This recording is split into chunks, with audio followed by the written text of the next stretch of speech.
Balancing Indo-US and Indo-China relationship. It is no secret that the United States has been supporting India's stand against China since quite some time now. This is, of course, not only out of the goodwill gesture from US towards India, but also has a vested interest in part of the US, that is, containing the growth of power projection by China.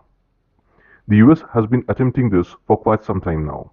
Previously, they were propping up regional powers like Japan and Philippines for this purpose, but none of them turned out to be able to contain the growth of influence of China in the Asia-Pacific region. Rather, with China adopting a hardline stance on South China Sea region and India gaining on its economic might, it was realized by strategic policy pundits worldwide that the power having potential to counter China in this new world order is India. However, India has its own woes with China, but at the same time, economic cooperation and cooperation in other fields such as climate change negotiations, WTO negotiations, IMF reforms between India and China has immense significance for the two sides. It is in this context that we need to see how this relationship evolves. But before doing so, let us first try to understand the significance of the issue from the point of civil services examination. The issue has been making a significant mark on India's foreign policy making for quite some time now. Resultant, it is immensely significant in India's bilateral relation, a major part of GS Men's Paper 2. Now let us look into the issue in details. Development of Indo-US relationship and China as a factor. From its initiation itself, Indo-US relationship has been like a roller coaster ride with several ups and downs. However, from the very beginning itself, the US realized the significance of pitching India against China. It was for the first time highlighted by US President John F. Kennedy. It was because of the policy taken by US administration at the time that the Unit 22 or Special Frontier Force, an extremely secret special forces unit created with fighting fit men among the Tibetan refugees who crossed over to India, came into existence. A similar notion was also reflected by the Nixon government initially. However, everything changed with the 1971 Indo-Pak War and the Treaty of Peace, Friendship and Cooperation between India and USSR. The relationship stooped to the lowest during the tenure of Ronald Reagan. This relationship started to improve during the tenure of Clinton administration in the late 1990s. Things further improved during the tenure of George W. Bush and has reached the apex witnessed till date during the present times with the present government in India under the Prime Ministership of Shri Narendra Modi and the Obama administration at helm in US. By the way, while China factor is taken into consideration, even today, both India and US have relationships with China that have elements of cooperation, competition and potentially conflict, though in different degrees. Each country has a blended approach of engaging China, while preparing for a turn for the worse in Chinese behavior. Each sees a role for the other in its China strategy. Each thinks a good relationship with the other sends a signal to China, but neither wants to provoke Beijing or to be forced to choose between the other and China. Each also recognizes that China, especially uncertainty about its behavior, is partly what is driving the India-US relationship. Arguably, there have been three imperatives in the US for a more robust relationship with India and for supporting its rise. Strategic interest, especially in the context of the rise of China, economic interest, and shared democratic values.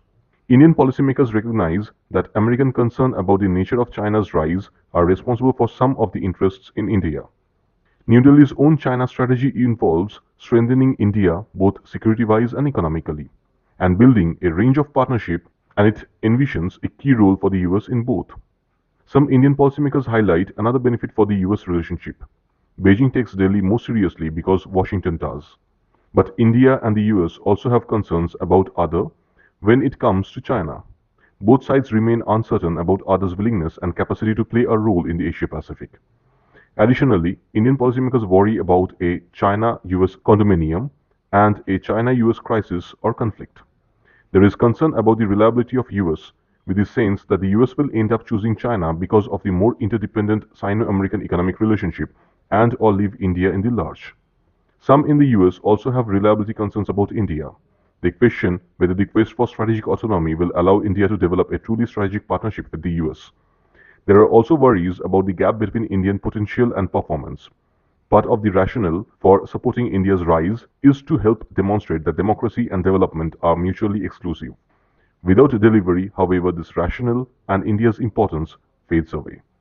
As things stand, neither India nor US is interested in the other's relationship with China being too hot or too cold. The Goldilocks view. For New Delhi, a too cozy Sino-US relationship is seen as freezing India out and impinging on its interest. It would also eliminate one of Washington's rationale for a stronger relationship with India. A China-US crisis or conflict, on the other hand, is seen as potentially destabilizing the region and forcing India to choose between the two countries. From the US perspective, any deterioration in Sino-Indian relations might create instability in the region and perhaps force it to choose sides. Too much Sino-Indian bonhomie, on the other hand, would potentially create complications for the US in the bilateral, regional, and multilateral spheres. However, both India and US do share an interest in managing China's rise. Neither would like to see what some have outlined as President Xi Jinping's vision of Asia, with a dominant China and the US playing a minimal role. India and the US recognizes that China will play a crucial role in Asia. It is the nature of that role that concerns both countries. Their anxiety has been more evident since 2009, leading the two sides to discuss China and the Asia-Pacific broadly more willingly. They have an East Asia dialogue in place. There is also a trilateral dialogue with Japan and talks of upgrading it to ministerial level and including Japan on a more regular basis in Indo-US maritime exercises. China as a contender to US. With the fall of Berlin Wall and the disintegration of the USSR in 1990, the political analysts across the globe predicted an unipolar world order for the coming century. However, it was hardly a decade that China was knocking on the door to claim its place on the high tables of world domination. Presently, the US is by far the leading economy of the world and is nearly the double in size of its nearest rival, the Chinese economy. But with its 7% growth rate and the immense potential to grow, the Chinese economy betrays signs of bypassing the US economy in mid or late 2020s. This is more so as the US economy is presently going by a mere 1%. On the defense sector, in terms of sheer hard power, the US is by far the largest spender, and its defense budget is more than that of next 26 largest defense budgets combined. US defense forces are also deployed over more than 50% area of the globe. China is very fast trying to bridge this gap by militarily engaging with some countries and creating infrastructure for dual use across Asia under the guise of economic cooperation and trade relation. For example, Chinese submarines berthed in Sri Lanka's newly developing port city being built by China. It has also acquired an island from Maldives, which they can potentially turn into a military base to counter the presence of the US armed forces in Diego Garcia. However, what China lacks greatly is in soft power. Due to its aggressive posturing in its immediate neighborhood, the implicit self-interest in most of its outreach to the least developed countries, it is seriously lacking in credibility in front of the world community. Yet, due to the level it has reached in economic terms and the amount of contributions it is making in the least developed countries, especially in South and Central Asia, Africa and Latin America, its sphere of influence is no doubt increasing. This, coupled with the kind of investment China has started to make in hard power, especially in equipment development, it would be foolish for a global power like America to ignore its rise. Given this scenario, one may easily understand how, slowly but surely, China is coming up as a contender to the US dominance. Now, let us try to understand how US is trying to ploy India to counteract the rise of China. Significance of India to US. As we have already deliberated, that the primary significance of India to US is in terms of the capability of India to counter China in its neighborhood. This is more significant since India is the world's largest democracy and one of the big economies. India is 12th largest in nominal GDP, but is 4th largest in terms of purchasing power parity.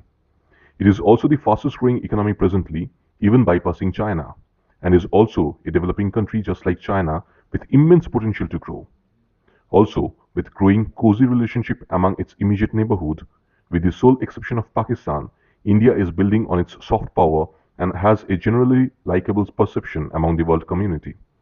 All this, coupled with the third largest standing army just after China and America, India is all slated to challenge the hegemony of China, both due to geopolitical reasons and for the sake of its economy.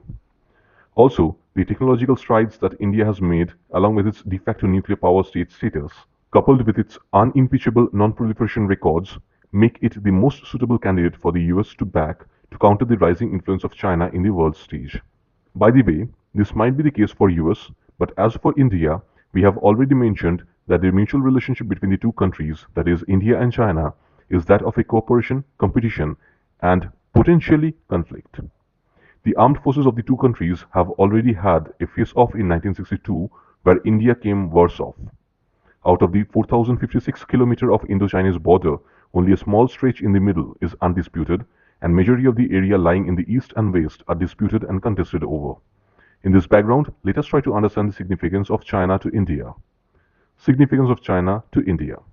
In spite of the persistent border tension, the two countries have certain mutual grounds to stand upon. This area is primarily economic. Both the countries are still developing and are fastest growing economies of the world. A report of the Goldman Sachs titled Building Better Global Economic Bricks highlighted the significance the two economies may hold in the future. Since both the economies are developing in nature, they are encountering similar kind of hurdles, whether that is in the WTO or to find their true weightage in the global economic high tables like IMF and World Bank. The kind of comradeship the two sides displayed in WTO agricultural negotiations are exemplary. The mutual bonding in creating a new high ground for the world economy by forming the AIIB, where the two sides are the two largest contributors, and the new development bank under the aegis of BRICS are also examples of the interdependence between these two economies. Similarly, the figure of bilateral trade, although heavily skewed towards China, is around $100 billion, an amount no one can afford to ignore. Today, China is India's largest trading partner, whereas India is within the top 10 of China's trading partners. However, even in trade and economic terms, everything is not rosy. In the past, trade-related matters were a stabilizing factor, and leaders from both countries would point to the development of trade as one of the major benefits from improved relations. However, in recent years, there have been reports of intensified trade frictions.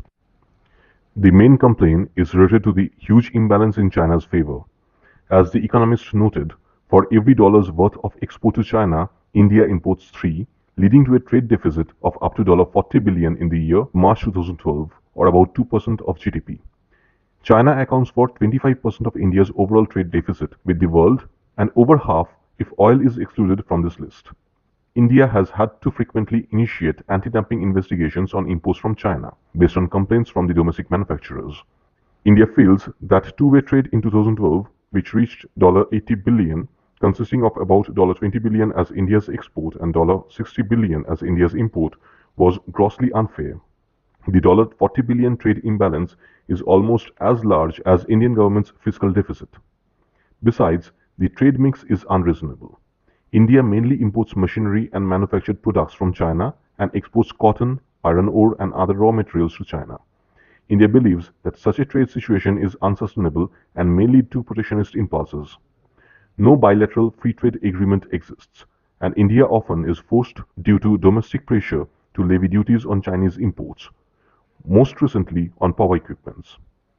On the other hand, Chinese companies frequently complain about India's discriminative policy against Chinese investment and its restrictions on Chinese enterprises through strict security clauses or a restrictive visa policy. Thus, in the years ahead, given the expected growth in the overall trade, the deficit averse to India is bound to grow even larger, and this is bound to pose an even greater challenge to the leadership of the two countries. It will certainly cause anguish to the Indian leadership. It is beyond the present capacity of the Indian economy to correct the trade imbalance on its own, unless China decides, perhaps for strategic reasons, to take decisive unilateral steps to rectify this imbalance. This is bound to be an important factor that bedevils bilateral relations. China is well on its way to making the yuan the third international currency, besides the US dollar and the euro. China has also been active in promoting a regional financial architecture in Asia that would establish its economic preeminence. It has taken a series of gradual steps in this direction by bringing the 10 ASEAN countries on a common platform. China is moving towards establishing an Asian fund, which is expected to allow member countries to make currency swap arrangements, and the corpus of which was raised by China from $120 billion to $240 billion. China has also proposed an ASEAN infrastructure fund that would channel long-term investment to projects, such as the ambitious ASEAN Connectivity Initiative. These, too, will create opportunities for China to emphasize its role as a key source of capital for the region. These recent developments give substance to China's stated ambition of internationalizing its currency and gain the status of a reserve currency, rivaling the US dollar and the euro. The future for India in this regard will be bleak if it does not take steps to set its economic house in order by pushing through urgently needed reforms. In conclusion, we would say that India should carefully assess the implications of these developments. Should India also begin to think of establishing a yuan currency market in India? Should our commercial institutions be permitted to raise yuan funds to finance investment projects in India? Since China is the main competitive source for infrastructure projects, whether in power or in telecommunications, should we attempt to work out a strategic commercial partnership with China, particularly for our infrastructure sector? India needs foreign capital to boost both its manufacturing and infrastructure sector. China has accumulated huge surplus funds that it must invest abroad and ideally not just in government bonds, as mostly happens in the United States. Europe too is not that attractive an investment destination as before. Hence, only after factoring all the concerns, the balance between the two world powers needs to be drawn. Thank you.